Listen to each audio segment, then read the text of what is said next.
그때 마침 두어 사람이 와서 빌라도가 어떤 갈릴리 사람들의 피를 그들의 제물에 섞은 일로 예수께 아뢰니 대답하여 이르시되 너희는 이 갈릴리 사람들이 이같이 해받음으로 다른 모든 갈릴리 사람보다 죄가 더 있는 줄 아느냐? 너희에게 이르노니 아니라. 너희도 만일 회개하지 아니하면 다 이와 같이 망하리라.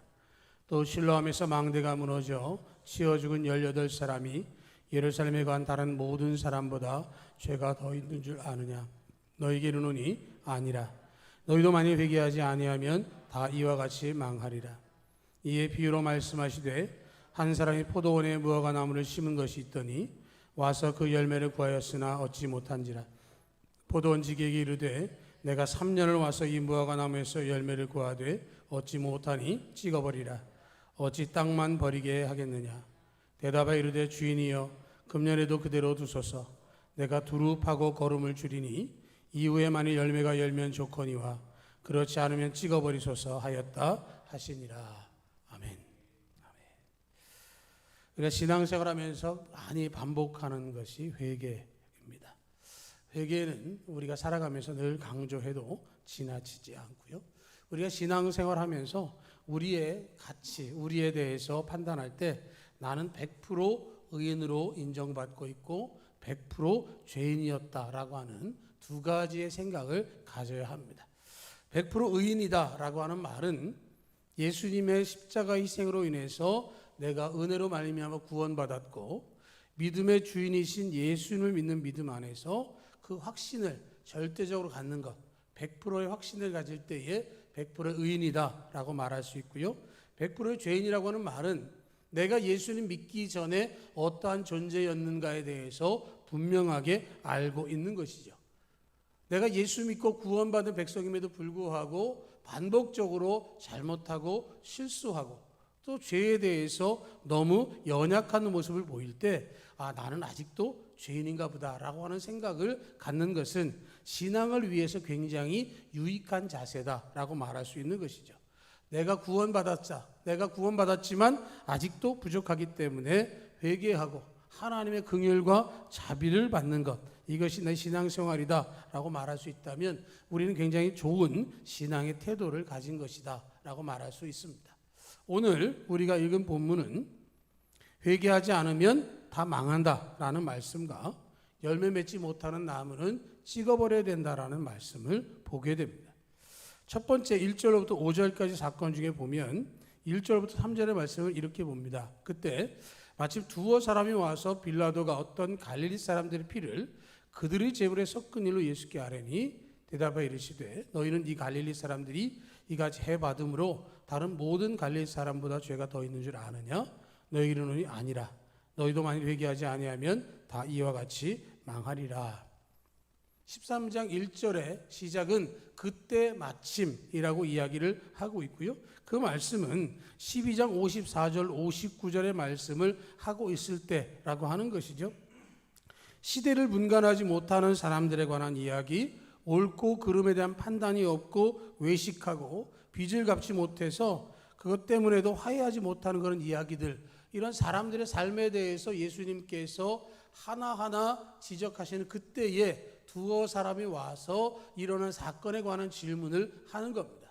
예수님도 알고 계시고 제자들과 알고 있는 너무 익숙한 이야기, 갈릴리에서 빌라도가 유대인 가운데 몇 사람을 그 제단 가까이에서 죽인 일, 그래서 그들의 피가 제단에 흘러 들어간 것에 대한 질문을 하고 있는 것이죠. 자, 그렇다고 한다면 그 질문은 총독 빌라도가 너무도 포악했다, 그가 행한 일이 악하다라고 하는 것을 지적하는 말씀이 아니라 그때에 죽은 사람들은 얼마나 못돼서 그렇게 죽었을까요? 라고 하는 질문을 하고 있는 겁니다. 지금 그 두어 사람, 예수님께 와서 질문하고 있는 그 사람들이 뭘 이야기하고자 하냐면 우리보다 더 악하기 때문에 그 사람들이 그러한 그 참극을 당하지 않았습니까? 라는 얘기를 지금 하고 있는 것이죠.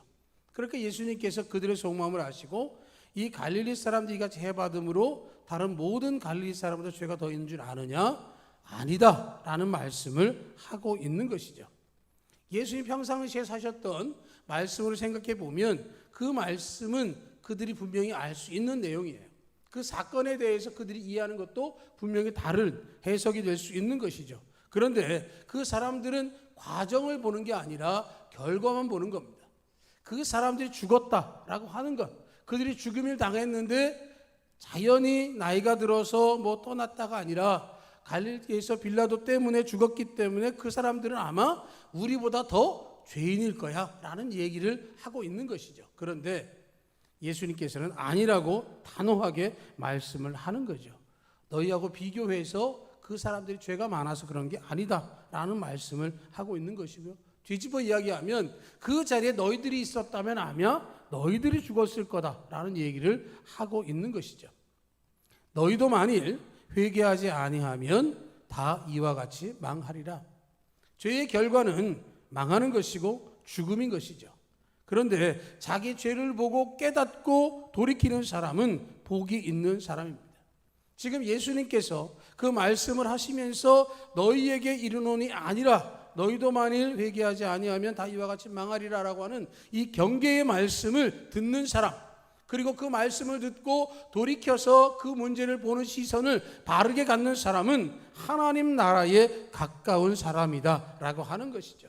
영생과 영원한 하나님의 나라에 들어가기 위해서는 회개가 멈추지 않아야 하는 것이고, 회개라고 하는 것은 우리의 영혼을 돌아보고 우리의 삶을 짚어보고 우리가 더욱더 경건한 하나님의 사람으로 살기 위해 우리를 다짐하고 다져가는 것이다 라고 하는 것이죠. 우리에게 회개의 기회를 주십니다. 너는 100% 죄인이야. 그런데 내가 나를 믿기만 하면 너는 구원을 받을 수 있어라고 하는 이 복음의 말씀을 듣는다고 한다면 그 사람은 복받은 사람이다 라고 하는 것이죠. 그리고 나서 4절과 5절에서 또 하나의 비유를 말씀하십니다. 또 실로암에서 망대가 무너져 치워 죽은 18사람이 예루살렘에 간 다른 모든 사람보다 죄가 더 있는 줄 아느냐? 너에게는 아니라 너희도 많이 회개하지 아니하면 다 이와 같이 망하리라. 그렇게 말씀을 해요. 첫 번째, 갈릴리 얘기했습니다. 갈릴리 사람들에 관한 이야기를 하죠. 갈릴리는 나사렛을 포함한 지역이기도 하고요. 사람들의 생각 속에 갈릴리는 비천한 사람들, 바보 같은 사람들, 어리석은 사람들이 사는 동네입니다. 그러니까 갈릴리 사람들의 이야기를 들었으면 이제 그 다음에 이야기하는 게 뭐냐면 실로암 망대 이야기를 하면서 예루살렘 얘기를 하고 있는 거예요. 예루살렘은 하나님의 성전이 있고 거룩한 하나님의 도성이기 때문에 결코 망할 수 없다라고 하는 생각을 가지고 있는 그들을 향해서 예루살렘에서도 얼마 전에 사건이 있지 않았느냐라는 거죠. 실로암에서 망대가 무너지면서 18사람이 죽었는데 그 사람들이 죄가 많아서 죽은 줄 아느냐는 것이죠. 너희도 많이 회개하지 아니하면 다 이와 같이 망하리라 하는 말씀은 예루살렘에 거한 모든 사람이 다를 바 없다라고 하는 이야기를 지금 하고 있는 것이죠. 우리는 살아가면서 악인이 형통하면 되게 억울해합니다. 불평하기도 하고요, 의문점을 제기하기도 합니다. 그러다가 악한 사람이 벌을 받으면 마땅하다고 생각을 해요. 당하는 것이 싸다고 생각을 합니다. 그런데 그 당하는 것이 너무 약하다는 생각이 들 때도 있는 것이죠. 내가 믿음을 가지고 있고 하나님의 자녀고 천국에 예비된 사람이라고 한다면 이 모든 것에 대해서 결과를 볼 것이 아니라 그 과정으로 봐야 된다라고 하는 것이죠. 거기에 나를 한번 대입해보고 나를 비추어 볼 필요가 있는 것이죠. 형통함을 누리는 악인과 처벌받는 악인의 행태가 우리의 삶 속에서도 나타날 수 있다는 사실을 우리가 기억한다고 한다면 내가 나를 돌아보고 더욱더 조심하고 나를 경계할 필요가 있다라고 하는 것이죠. 갈릴리 사람의 죽음, 실로암 망대에서 죽은 사람들의 이야기를 남의 이야기로 하는 것이 아니라 우리의 이야기, 우리의 생각으로 받아들여야 하는 것이죠. 그런데 많은 사람들이 이런 부분들을 놓칠 때가 있습니다. 나는 충분히 잘하고 있고 나 정도만 하면 돼 라고 하는 생각을 하는 경우가 많이 있는데요, 분명한 것은 너희도 많이 회개하지 아니하면 다 이와 같이 망하리라는 주님의 경고의 말씀을 우리가 기억해야 하는 것이죠. 주님의 말씀을 무시하고 간과하는 사람들과 똑같지 않도록 우리에게 회개의 기회가 주어질 때마다 하나님의 은혜를 더욱더 사모하고 기도하고 주의 은혜 가운데 나아가야 하는 것이고, 그럴 때 하나님께서 우리에게 성령을 허락해 주셔서 하나님의 사람으로 품어 주실 줄로 믿습니다. 내 생각, 내 기준이 아니라 하나님의 말씀과 하나님의 생각대로 살아가야 하는 것이죠. 그런 우리들에게 6절로부터 9절까지 두 번째의 비유로 말씀을 하십니다. 6절과 7절을 보면 비유로 말씀하시되 한 사람이 포도원에 무화과나무를 심은 것이 있더니 와서 그 열매를 구하였으나 얻지 못한지라 포도원 지기에게 이르되 내가 3년을 와서 이 무화과나무에게서 열매를 구하되 얻지 못하니 찍어버리라. 어찌 땅만 버리게 하겠느냐라고 말씀을 하셨습니다. 비유라고 하셨어요. 포도원 주인은 하나님이고 포도원 지기는 예수님이고 무화과나무는 우리라고 할 수 있습니다. 요한복음 15장에도 나는 참 포도나무며 내 아버지는 농부라 하는 말씀과 유사한 그런 비유의 말씀이 되는 것이죠. 농장 주인, 포도원 주인의 입장에서 보면 포도원에 어울리지 않는 무화과 나무가 심겨져 있습니다. 무화과 나무는 통상적으로 3년이면 가장 무성하고 열매를 많이 맺는 시기를 맞이한다고 합니다. 그런데 지금 무화과 나무를 심었고 그 나무에게 3년 동안 열매를 구하는데 얻지를 못해서 찍어버리는 게 마땅하다라고 생각을 했다라는 것이죠. 열매를 맺을 시기가 되었음에도 불구하고 열매를 맺지 못하는 나무, 포도원에 어울리지 않는 무화과 나무는 찍어버리는 게 어쩌면 마땅할 수 있는 것이고요. 비유적으로 말씀하신 이 장면의 무화과 나무처럼 당시에 이스라엘 사람들은 영적으로 메말라 있었습니다. 하나님께서는 은혜를 주길 원하셨고 주님을 보내셔서 구원의 길을 열어주길 원하셨지만 그들은 그 주님을 알아보지 못했습니다. 회개하고 돌이키고 성령 충만의 기도가 필요한데 그렇게 하지 않았다는 것이죠. 3년 동안 주님이 오셔서 3년의 공생애를 지나시면서 천국 복음을 증거하시고 많은 사람들을 구원의 길로 인도하셨지만 그럼에도 불구하고 그들은 주님 앞에 돌아오지 않은 일들이 훨씬 더 많았다라고 하는 것이죠. 이 비유를 들으면서 아마 그들은 우리는 포도나무야 라고 생각할지 모를 것입니다. 그래서 포도나무라고 이야기하는 게 아니라 어울리지 않는 무화과 나무, 그럼에도 불구하고 심겨져서 그에게 물과 거름이 공급되어졌던 그 나무였음을 말씀하고 있는 것이죠. 찍어버리는 게 마땅하다는 그 말씀 앞에 8절과 9절을 보면 포도원 지기인 주님이 대답하기를 주인이여 금년에도 그대로 두소서 내가 두루 파고 거름을 줄이니 이후에 만일 열매가 열매 좋거니와 그렇지 않으면 찍어버리소서 하였다 하시니라 라는 말씀을 하십니다. 주인이여 금년에도 그대로 두소서라고 말씀을 하시죠. 당장 찍어버리라 하는 말씀, 뽑아버려라, 땅만 버린다 라고 하는 그 말씀 앞에서 그것에 대해서 다시금 간청을 하는 것이죠. 이 열매 맺지 못한 이 나무를 제가 특별히 관리하겠습니다. 거름도 주고 물도 잘 주어서 잘 돌봐주고 그래서 한 해가 지나면 다시 열매를 맺는지 맺지 않는지 한 번 더 지켜보기를 요청합니다 라는 것이죠. 한 번만 더 기회를 주시고 그 기회를 통해서 이 나무가 열매를 맺기를 소망합니다 라는 이야기를 지금 하고 있는 것이죠. 무화과 나무와 같았던 이스라엘을 상징하기도 하지만 우리에게도 주시는 말씀이죠. 3절과 5절에게 하셨던 그 말씀, 너희도 많이 회개하지 아니하면 다 이와 같이 망하리라라는 경계의 말씀이 바로 무화과 나무를 찍어버리겠다고 하는 이 말씀과 함께 우리에게 주어진다고 한다면 우리는 그만큼 더 철저히 경계하고 조심스럽게 은혜를 사모해야 하는 것이고, 지금 내게 주어진 기회가 얼마나 간절하고 은혜로운 상황인가를 우리가 알게 되어지는 것이죠.